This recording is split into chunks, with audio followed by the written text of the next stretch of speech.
Assalamualaikum warahmatullahi wabarakatuh. Waalaikumsalam warahmatullahi wabarakatuh. Baik, saya Ahmad Khoiri, CGP Angkatan 11, Kabupaten Lampung Tengah. Dalam kesempatan kali ini saya akan melakukan praobservasi untuk aksi nyata modul 2.3 coaching untuk supervisi akademik. Baik, saya akan ditemani oleh rekan sejawat saya, Ibu Rika Yuliawati, yang menjadi objek pengamatan saya. Rika, gimana kabarnya? Alhamdulillah Pak, dalam keadaan sehat. Alhamdulillah sehat. Sudah siap, Bu? Insya Allah siap. Untuk menjadi objek pengamatan saya? Ya, siap. Oke, sebelum melakukan observasi saya ingin menanyakan beberapa hal ya, Bu ya, supaya nanti Ibu lebih paham tentang kegiatan observasi ini.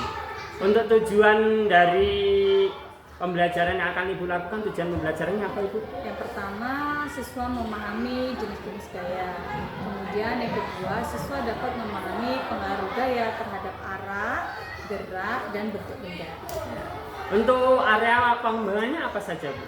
Mengembangkan kemampuan intelektual dengan cara menyampaikan materi secara jelas dan mudah dipahami siswa. Kemudian menyajikan kegiatan pembelajaran yang berdiferensiasi sesuai kebutuhan siswa. Kemudian mengembangkan kemampuan sosial emosional dalam menghadapi siswa yang memiliki keberagaman kemampuan dan jenis-jenis karakter yang berbeda. Oke, luar biasa sekali ya area pengembangan yang capai ya, Bu ya. Untuk strategi yang Ibu persiapkan seperti apa, Ibu? Menyusun RPP secara lengkap, memberikan contoh nyata terhadap siswa supaya mampu menyelesaikan masalah yang berkaitan dengan gaya. Kemudian menyiapkan LKPD yang disesuaikan dengan kebutuhan belajar siswa.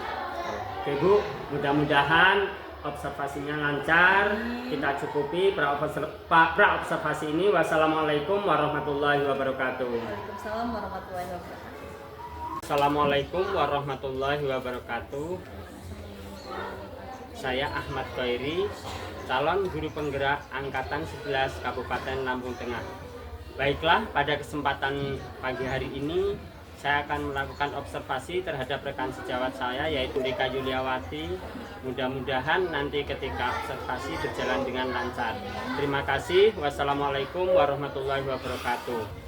Assalamualaikum warahmatullahi wabarakatuh.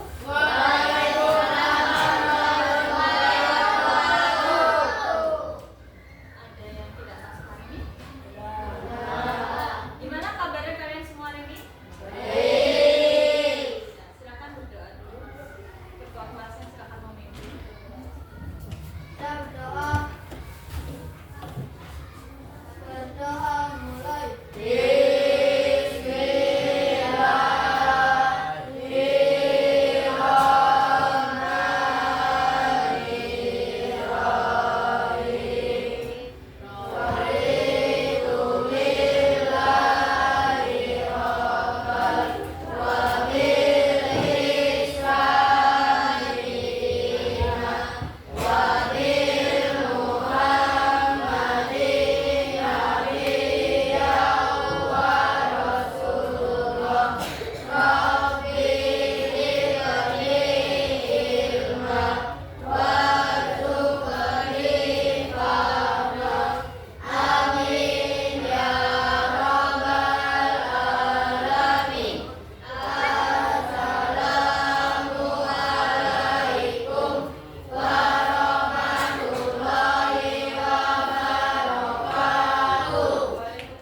warahmatullahi wabarakatuh.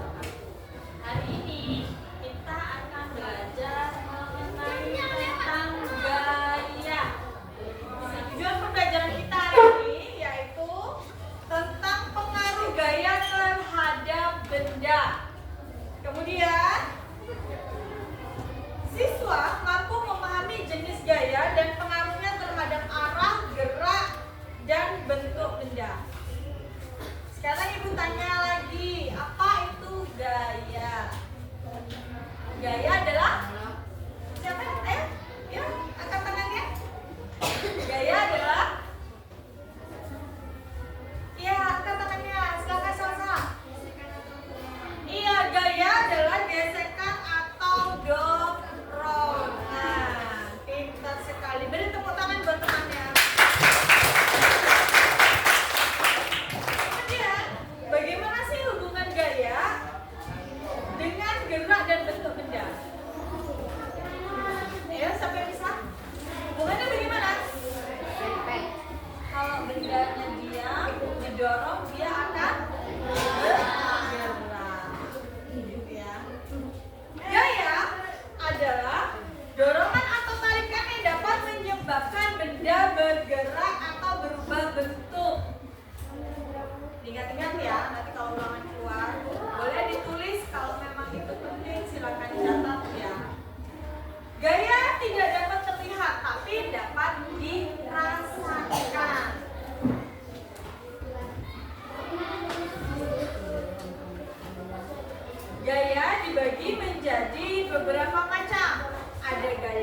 Kemudian gaya kinestetik adalah gaya yang bekerja pada dua permukaan benda yang bersentuhan ketika benda tersebut bergerak. Contohnya, bus sepeda, kemudian mobil melaju, kemudian apa lagi? Apa? Motor, mengendarai sepeda motor di jalan, kemudian apa lagi? Masih banyak ya? Masih. Sampai sini ada yang mau bertanya tidak? Sampai sini ada yang mau bertanya tidak? Sudah jelas kan?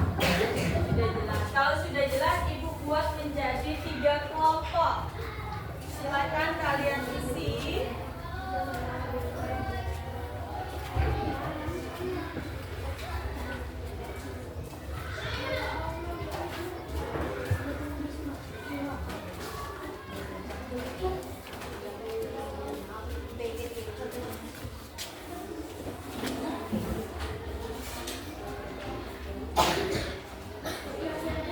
Sudah? Di situ ada 3 kelompok. Masing-masing kelompok mengerjakan tugas yang berbeda-beda. Nanti silakan kerjasama dengan kelompoknya. Coba Ibu jelaskan dulu. Untuk yang kelompok 1, kalian menggunakan alat peraga seperti ini. Ya, nanti silakan dicoba. Kemudian setelah kalian mengerjakan ini, silakan diisi kotaknya. Kesimpulan dari yang kalian praktekkan ini apa? Sampai sini paham? Nah, kemudian untuk kelompok yang kedua, di sini ada bermacam gambar. Kalian pisahkan mana gaya gesek yang lebih besar dan gaya gesek yang memiliki gesekan lebih kecil.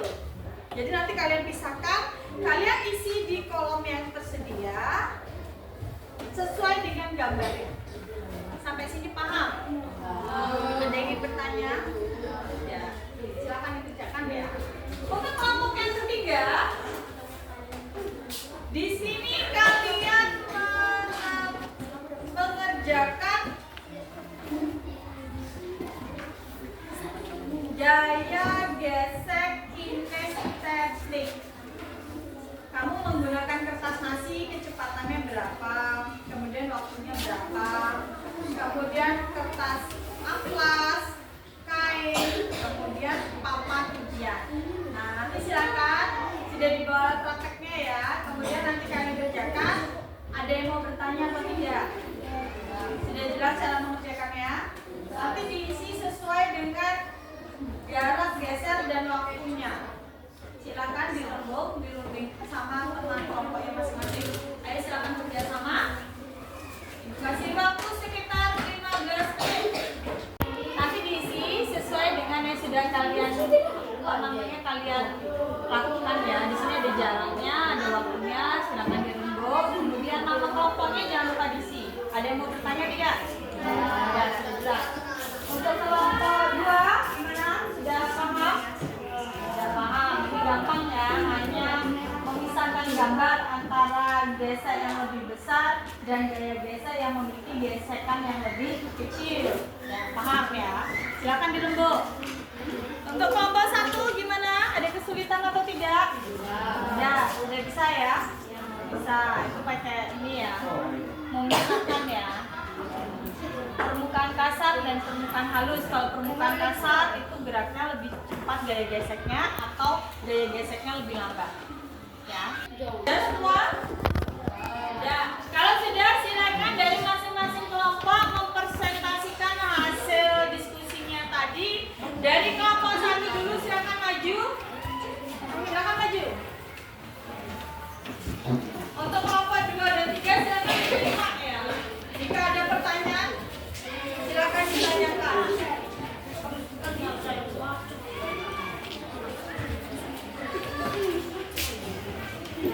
Nah, inilah dia. Assalamualaikum warahmatullahi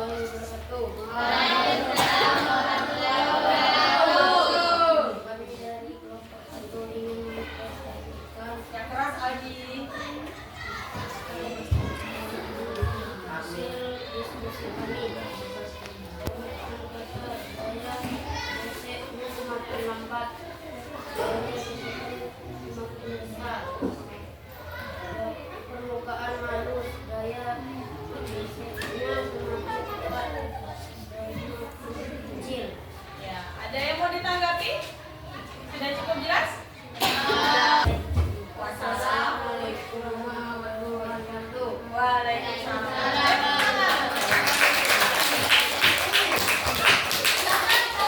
Itu tadi dari masing-masing kelompok. Itu tadi sudah dari masing-masing kelompok sudah maju ke depan.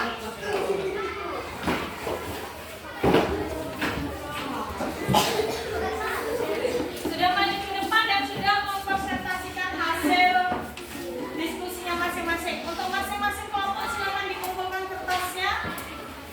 Perwakilan saja.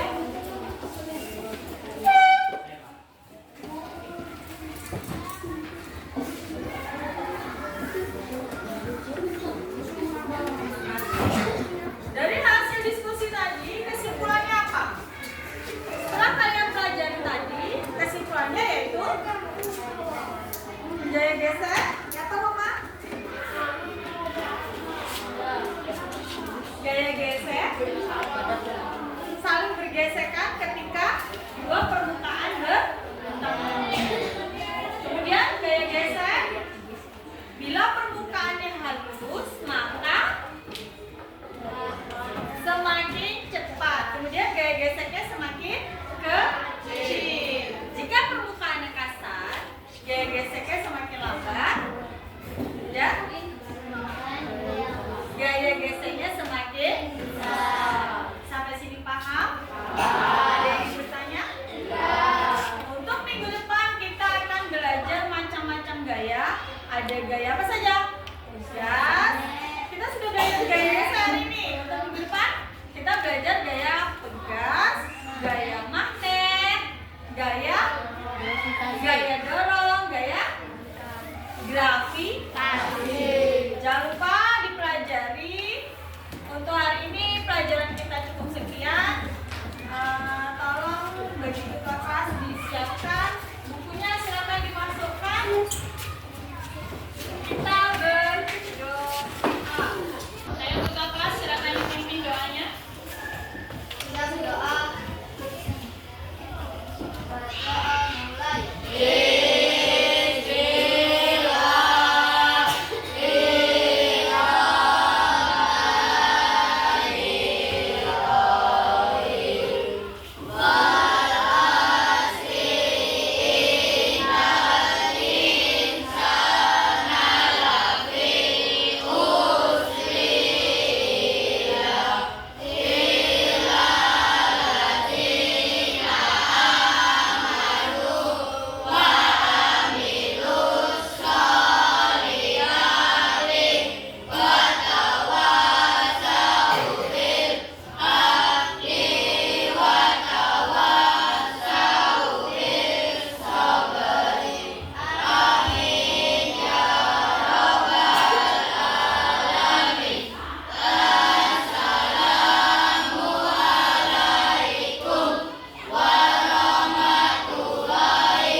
Assalamualaikum warahmatullahi wabarakatuh. Alhamdulillah ya, observasi sudah kita lakukan. Alhamdulillah berjalan dengan lancar. Gimana perasaan Ibu Rika setelah saya observasi, kegiatan observasi ini? Perasaannya gimana? Yang pasti senang Pak, karena banyak perubahan yang sudah saya alami setelah observasi. Itu yang pertama itu keaktifan siswa. Nah, tadinya siswa yang tadi minat belajar kurang, terus setelah observasi dan menggunakan berbagai metode yang kita gunakan, akhirnya siswanya minat belajar itu meningkat. Kemudian juga terciptanya kolaborasi antara guru dan siswa. Jadi adanya komunikasi karena menggunakan metode yang kita gunakan itu metode berdiskusi gitu. Jadi ada komunikasi antara guru dan siswa, jadi ada kolaborasinya. Jadi dengan adanya pembelajaran berdiferensiasi yang kita lakukan, akhirnya lebih hidup lagi ya Bu. Oke. Terus dari kegiatan observasi yang dilakukan itu, bagian mana yang menurut Ibu sudah baik dan mana yang ada ada nggak kira-kira yang perlu diperbaiki? Kalau yang sudah baiknya ya itu tadi Pak, kita penerapan pembelajarannya tidak hanya menggunakan satu metode. Kita selain metode audiovisual, kita juga menggunakan metode lingkungan sekitar dan kita juga menggunakan metode yang sudah kita buat sendiri. Misalnya kayak kertas gambar, karton atau apa. Nah, kemudian dari metode-metode pembelajaran dan menggunakan media pembelajaran yang sudah ada itu memang benar Pak, keaktifan siswanya benar-benar memang meningkat. Jadi tidak hanya menggunakan metode ceramah saja. Nah, kemudian yang perlu ditingkatkan lagi mungkin rasa percaya diri siswanya Pak. Jadi dalam berkelompok itu mungkin ada siswa yang masih belum percaya diri untuk berbicara atau mengeluarkan idenya atau mengeluarkan pendapatnya. Mungkin itu sih Pak yang harus ditingkatkan. Terus dari kegiatan observasi yang dilakukan kemarin ya, yang kegiatan itu yang saya observasi, kira-kira ada tujuan dan pembelajaran dan harapan yang sudah tercapai, itu sudah tercapai apa belum? Kalau dibilang sudah tercapai. Hanya saja belum maksimal. Kenapa? Karena setiap anak itu memiliki karakter yang berbeda-beda. Mungkin ada anak yang daya tangkap pembelajarannya mungkin lebih cepat, atau ada anak yang memang daya tangkap belajarnya yang kurang cepat. Nah, mungkin kurang maksimalnya di situ. Iya, berarti itu ya kendalanya ya. Terus rencana tindak lanjutnya apa Bu dari kegiatan ini? Rencana tindak lanjutnya itu saya akan melakukan pendampingan khusus ke setiap kelompok-kelompok, ke masing-masing kelompok, khususnya pada siswa yang kemampuannya kurang atau rasa percaya dirinya juga kurang. Kemudian akan mencoba menerapkan metode pembelajaran berdiferensiasi untuk pembelajaran berikutnya. Jadi pendampingan yang pertama, yang kedua menerapkan pembelajaran diferensiasi. Terus untuk aktivitas pengembangannya, saya mengkondisikan siswa agar terlihat aktif dalam bekerja di setiap masing-masing kelompok pembelajaran. Terus untuk tujuan yang hendak dicapai apa saja itu? Setiap siswa itu dapat mengambil peran dalam kelompoknya, baik mengeluarkan ide, pendapat, gagasan, ataupun mengambil keputusan. Jadi menumbuhkan rasa percaya diri tujuan pembelajarannya. Oh iya, berarti anak-anak lebih percaya diri. Dengan percaya diri tadi tersebut, anak-anak akan lebih mudah ya dalam menuangkan ide-ide. Iya, betul. Terus untuk ukuran keberhasilannya Bu? Untuk ukuran keberhasilan itu saya ingin tuh siswa itu dapat berbicara dengan jelas, efisien, nggak usah ragu, nggak usah takut, nggak minder ya Bu? Iya. Dalam penyampaian hasil diskusi di kelompoknya masing-masing. Biasa itu ya. Untuk pendukungnya itu yang pasti siswa, guru, rekan sejawat dan kepala sekolah. Ya, karena rekan guru kepala sekolah juga berperan aktif ya. Waktunya 3 jam pelajaran. Kalau ngomong waktu Pak sebenarnya kalau waktu tuh kalau kurang tuh sebenarnya kita kurang ya. Kurang ya. Anak-anak itu selalu kurang. Cuman karena ada jadwalnya masing-masing. Oke, mungkin itu saja ya Bu Nika ya. Luar biasa. Terima kasih atas kerjasamanya yang sudah membantu saya. Mungkin cukup sampai di sini saja. Percakapan kita. Wassalamualaikum warahmatullahi wabarakatuh. Waalaikumsalam warahmatullahi wabarakatuh.